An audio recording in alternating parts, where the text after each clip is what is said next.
Buenas noches, apreciables colegas, apreciables estudiantes de Contaduría Pública. Tengo a bien dictar esta conferencia sobre los servicios profesionales según la norma para realizar peritajes contables en El Salvador, comúnmente conocida como NPCES, que está relacionada con la norma internacional relativa a los encargos de aseguramiento distintos de la auditoría de la revisión de la información financiera histórica dentro del marco internacional de encargos de aseguramiento y las modificaciones de concordancia. Esta norma para el peritaje se publicó en el Diario Oficial de fecha 30 de noviembre del 2018 y se tomó como base la norma internacional 3000 emitida por IFAC. Esta norma tiene muchas críticas, sin embargo la vamos a estudiar y ustedes saquen las conclusiones correspondientes. Mi nombre es Eduardo Edmundo Blanco Rosales, soy docente de maestría de las distintas universidades de El Salvador. También soy director de Blanco Urquía y Asociados, de CEPROF SADCB y últimamente de BHY Auditores Consultores Outsourcing SADCB. Primero, lo que debemos de entender qué es o qué vamos a entender por el concepto de peritaje, que ya les mencioné anteriormente, este es lo que se le denomina la auditoría de atestiguamiento. No sé por qué le han llamado peritaje, pero en El Salvador. Pero principalmente el peritaje a nivel mundial ha venido desarrollándose debido al convulsionamiento a nivel del ser humano en relación a los fondos que ha venido manejando. También a este tipo de auditoría se le conoce comúnmente como auditoría forense, principalmente en El Salvador, a excepción de la auditoría de peritaje. Veamos qué vamos a entender por el concepto de peritaje a nivel de esta conferencia. Bueno, primero conozcamos que el peritaje es aquella que realiza un perito experto en ciencia, arte o técnica, denominado peritaje. Es un profesional en contabilidad y en auditoría. Quiere decir que como contador general conoce toda la normativa internacional, tanto de la versión completa como las NIS para las pymes, y en el ámbito de la auditoría ejerce la auditoría financiera, fiscal, ejerce la auditoría de servicios internacionales y conoce toda la normativa relacionada con el quehacer de su desenvolvimiento profesional. Quiere decir que es un experto que auxilia a quienes requieren su intervención en la dilucidación de hechos tales como, pensemos en varios hechos,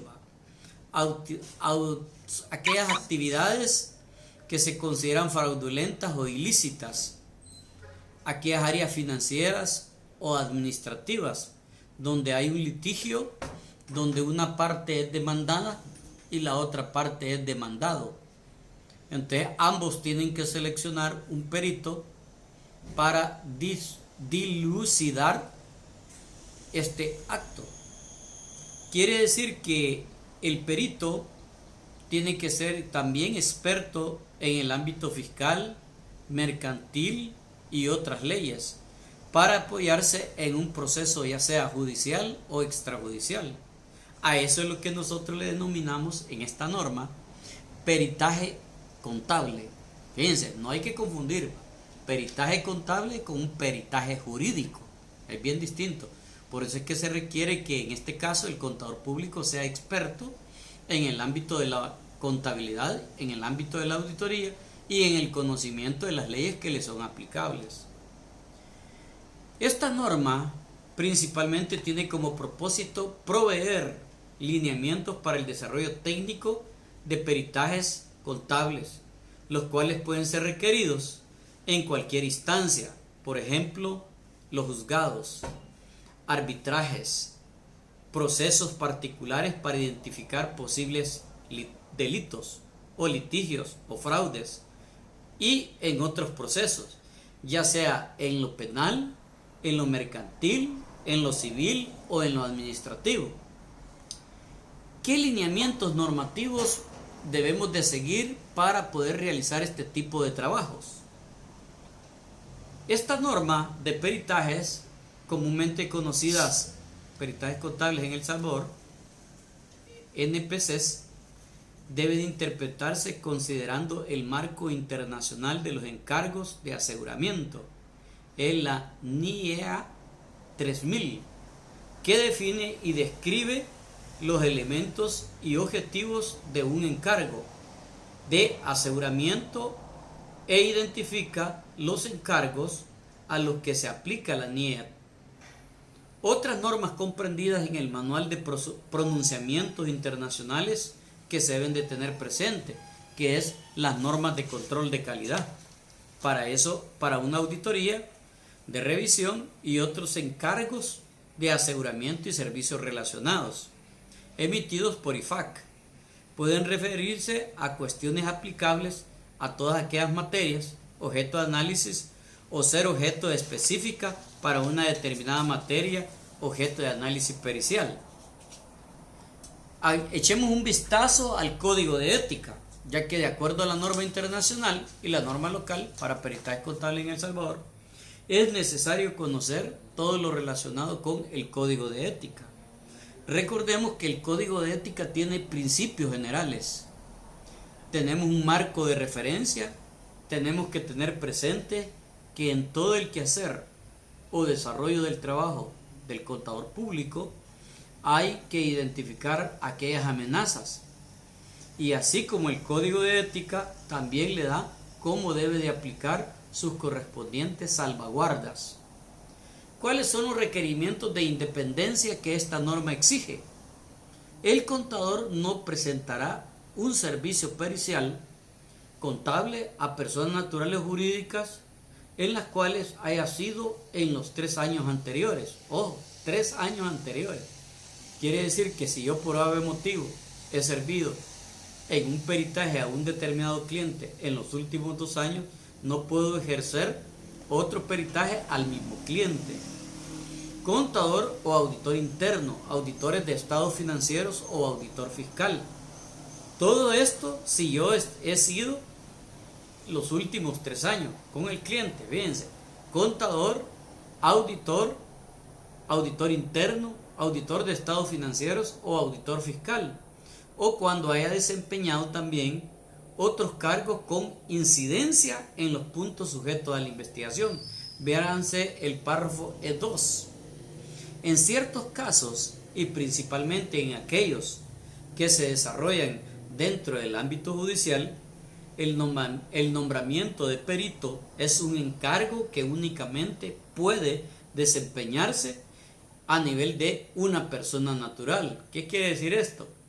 Que una firma de auditoría jurídica no puede ejercer la auditoría del peritaje o atestiguamiento. ¿Por qué, me dicen? Porque tiene que responder jurídicamente ante un juez. Y la naturaleza de un representante legal de una entidad jurídica no lo permite. Por lo tanto, debe ser un contador público en sus plenas facultades. En relación a los requerimientos de independencia, el perito contable podría verse sometido a presiones manifiestas en alguna parte interesada en los resultados del encargo. El perito contable también deberá de mantener independencia real y aparente ante las circunstancias.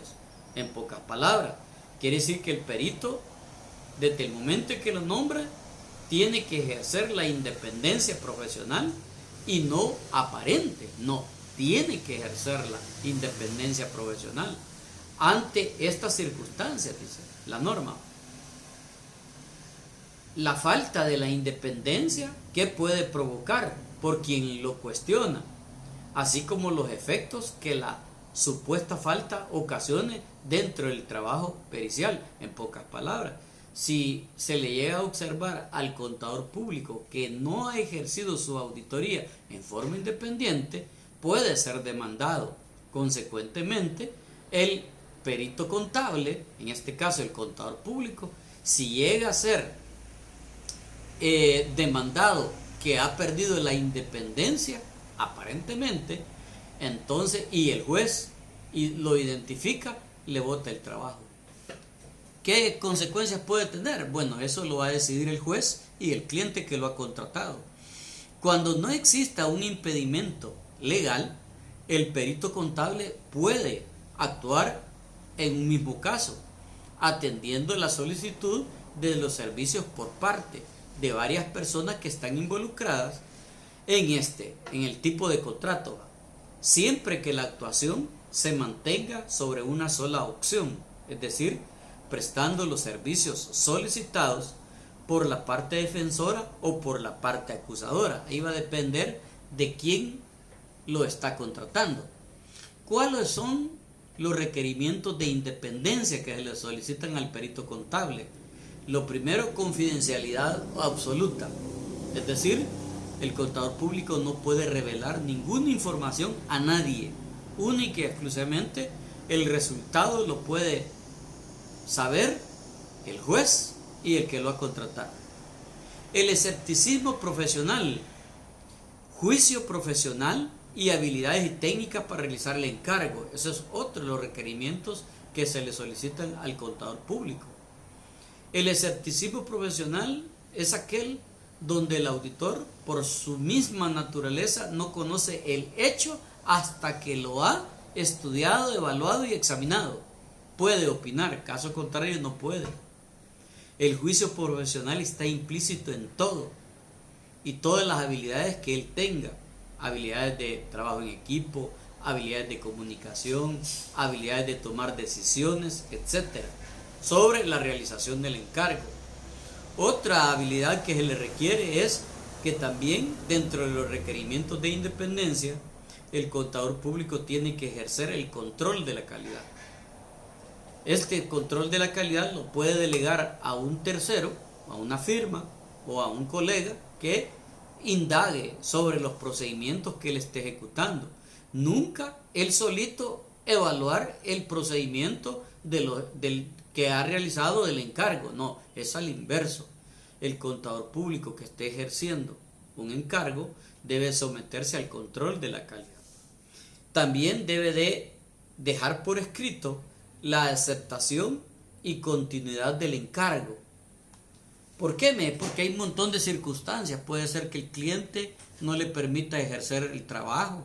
Entonces viene el colega y decide no aceptar el trabajo o ya no continuarlo y se lo comunica al juez, pero todo tiene que dejarse por escrito. ¿Cómo debe de enfocar en forma general el trabajo del encargo? El perito contable deberá desarrollar y documentar el proceso pericial estableciendo la siguiente base. Esta es la cascarita normativa de todo. Así que si anteriormente no me pusieron atención, hoy pónganme atención que esta es la cáscara de toda la norma internacional. Lo primerito que un perito contable debe hacer es planificar y valorar el riesgo, RPC. Planificar y valorar el riesgo. ¿Qué va a planificar el encargo? Teniendo presente tres cosas bien importantes. Una, identificación de los objetivos para el cual lo han contratado. Tiene que delimitar el alcance. Quiere decir que yo no puedo delimitar el alcance si no lo he identificado o no lo he entendido. En la planificación tiene que identificar qué áreas se han considerado de alto riesgo. Y además, aquí entra lo que dice la NIA 702, el CAN, cuestiones claves de auditoría, que es lo que a mí nunca se me deberá de olvidar. Y además, la valoración del riesgo a través de una matriz. Esta matriz me va a servir para dejar documentado y evidenciado cómo yo valoré el riesgo. Quiere decir que en un peritaje les voy a dar mi punto de vista. En un peritaje el nivel de riesgo aceptable no puede ser superior a un 6%. Ahora, ¿cómo lo van a hacer? Para identificar la valoración del riesgo a un nivel de peritaje. Bueno, lo primerito que ustedes deben de hacer es identificar todos los segmentos que ustedes pretenden examinar. Les voy a dictar 3 segmentos que van a dictaminar. 1, el ámbito legal. 2, el sistema de control interno. 3, tienen que examinar la validez de la información para la cual a ustedes los están solicitando. Entonces, si yo les mencioné que yo voy a aceptar el 6% como un nivel de riesgo aceptable, quiere decir que les voy a asignar un 2% de riesgo individualmente a cada área. Y según el número de áreas que yo examiné de cada uno de los segmentos, así se va a distribuir el nivel de riesgo. Segunda fase en la auditoría: la respuesta del riesgo y el desarrollo del peritaje contable. ¿Cómo le voy a dar una respuesta al riesgo? De las cuales yo planifiqué y valoré el riesgo a través de los procedimientos de la auditoría. Quiere decir que las respuestas del riesgo van a estar según el nivel de riesgo, según el nivel de importancia. En un nivel de importancia alto voy a poner un perito, evaluador, experto. ¿Y cómo voy a desarrollar el peritaje contable? Fácil. 1. La norma internacional 300 dice que en todo momento debo de planificar el trabajo. NIA 300. Quiere decir que cada área que yo examine, debo dejar la planificación individual del área que yo voy a examinar. Universo, muestra, selección de la muestra y la conclusión. 2. Así como planifiqué, yo necesito elaborar un programa de auditoría a la medida al peritaje. 3. Tengo que utilizar un método que me permita poder determinar la naturaleza, la oportunidad y alcance del área sujeta a examen. 4. Tengo que utilizar para todas aquellas áreas de alto riesgo una matriz individual por área. Y 4. El seguimiento a los procedimientos que apliqué, es decir, me voy a las normas internacionales 200, documentación del trabajo del auditor, y debo de documentar la prueba del examen de los atributos que realicé. Y por último, la cédula de hallazgos. El tercer nivel de la auditoría es la formulación de las conclusiones del informe pericial. En pocas palabras, tengo que diseñar el informe de la auditoría, de las conclusiones que yo llegué como auditor pericial. En conclusión o en resumen, existen 3 áreas: la planificación y la valoración del riesgo, la respuesta al riesgo y el desarrollo del peritaje contable, y 3, la formación de las conclusiones e informe pericial. En la fase de la planificación y la valoración de los riesgos, ¿qué actividades debemos de realizar? Primero, debemos de realizar actividades preliminares del encargo. ¿Qué quiere decir esto? Hay que conocer en lo que nos vamos a meter. Para ello necesito hacer una visita preliminar hasta tener el entendimiento de lo que pretendo realizar. B.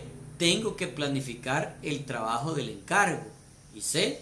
Tengo que elaborar procedimientos que me valoren el riesgo. En la fase de la respuesta al riesgo y desarrollo del peritaje, no se me debe de olvidar que tengo que diseñar respuestas globales y procedimientos detallados ante los riesgos valorados. Quiere decir que a nivel del memorándum de planificación, que se considera la estrategia global de la auditoría, voy a ir realizando planificaciones individuales en la medida en que cada una de las áreas yo las vaya examinando. Y así voy a ir dejando los procedimientos detallados hasta finalizar mi examen. Y la otra es que debo de implementar medidas ante los riesgos evaluados. y por favor déjenlo debidamente documentados. En la fase del informe tengo que hacer una evaluación final de las evidencias obtenidas para poder obtener lo que nosotros le llamamos la base razonable y poder obtener una certeza razonable de ante qué tipo de evidencias tengo para poder rendir mi informe. Y luego procedo a la preparación del informe pericial, debiendo de revelar en el informe los procedimientos desarrollados, los límites cuando lleguen a existir al alcance y los resultados obtenidos, los cuales en su conjunto y con base al juicio del perito contable van a permitir emitir una conclusión, correspondiente para cada punto pericial solicitado. Recordemos que también yo debo de considerar en la planificación y la valoración de los riesgos el siguiente orden. Primero, valoración del riesgo. Segundo, conocimiento de la materia de análisis y del ámbito en el cual se va a desarrollar el encargo. 3. Niveles de seguridad razonable y nivel de seguridad limitada. 4. Documentación del trabajo. 5. Nivel de seguridad provista por el perito contable en las respuestas o las conclusiones sobre los puntos periciales. Siguiente, el uso de la materialidad o importancia relativa. Esto se lo va a dejar plasmado en el manual de control de la calidad. Tengo que planificar el trabajo en términos global como una estrategia de la auditoría. También tengo que dar una respuesta a los riesgos y ejecución del peritaje contable. Técnicas y procedimientos para obtener evidencia pericial. Eso lo voy a dejar en los documentos de auditoría. Uso del trabajo de un especialista o experto. También en el memorándum de planificación debo dejar evidencia si voy o no voy a utilizar el trabajo de un experto. Colaboración con otros peritos contables. Quiere decir que el perito contable, cuando vaya a realizar peritaje, también debe de ponerse en comunicación o en contacto sin perder el principio de confidencialidad con otros colegas. Y por último, las manifestaciones por escrito. Quiere decir que el contador público que se dedique al peritaje contable debe de pedirle colaboración con otros peritos contables y dejar por escrito cualquier manifestación que él considere adecuada en la circunstancia. ¿Qué contenido va a tener el informe de auditoría? Un título, un destinatario, una introducción, una descripción del asunto principal y los puntos de la pericia del informe, identificación de los criterios, descripción de las limitaciones si en el caso hubo, restricciones sobre el uso del informe. Este es bien importante, ya que única y exclusivamente lo va a poder utilizar el juez, las responsabilidades que asume el perito y quién provee la información para el desarrollo de la pericia, una declaración de que el trabajo se realizó de acuerdo a NPCs, una declaración también que cumplió el código de ética y las normas internacionales de control de la calidad, un resumen del trabajo realizado, las conclusiones específicas para cada punto de la pericia, incorporación de cualquier otro elemento distinto al desarrollo y conclusiones de los puntos de la pericia requerida, nombre y firma del perito, sello emitido por el Consejo de Vigilancia con la calidad de auditor. Oiga, con la calidad de auditor, no de contador, de auditor. Nombre y firma, dice, del perito, sello entregado por el Consejo en la calidad de auditor. Fecha del informe pericial, que es la fecha en que el contador público, en su calidad de auditor, terminó el peritaje. Dirección de preferencia a donde ejerce el perito contable. Conclusión. Por favor, esta norma entró en vigencia a partir del 1 de enero del 2019. Cualquier duda, busquen la norma internacional que fue publicada en el Diario Oficial, específicamente en 30 de noviembre del 2018. Ahí está el modelo de informe. Recordemos que este tipo de auditorías de peritaje, el Consejo de Vigilancia y la Provisión de la Contraloría Pública y Auditoría les va a llegar a preguntar si cumplieron con todos estos requisitos Y a todas las firmas de auditoría se les requiere que, formando parte del manual de control de la calidad, deberá de existir un manual de control de la calidad para los servicios que, según esta norma, para realizar peritaje contable en El Salvador se requiera. Gracias. Cualquier duda, leamos la NIA 3000, y si aún no queda claro, por favor comuníquense a blanco3000@yahoo.com. Gracias, les agradezco mucho y nos vemos en la sección 15, inversiones en negocios en conjunto y propiedades, planta y equipo, la sección 17. Gracias.